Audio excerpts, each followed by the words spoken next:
Mais c'est une question de principe. Évidemment, on reconnaît que la disposition qui est inscrite dans l'article 4 est intéressante.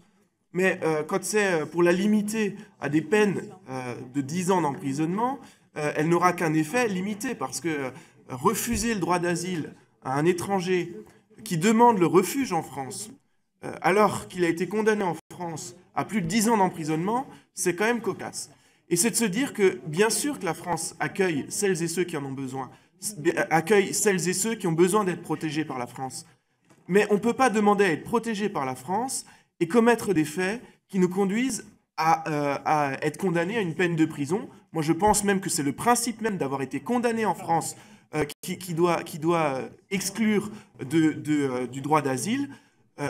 Admettre qu'il y a potentiellement un droit à l'erreur et considérer que 2 ans, c'est encore soutenable, me semble une logique tout à fait cohérente. Donc, je le revendique. Moi, je considère que quand on est étranger, demandeur d'asile en France, et qu'on a été condamné par la France pour un crime ou un délit contre la France ou en France, à ce moment-là, on n'a pas à prétendre à la protection de la France. Madame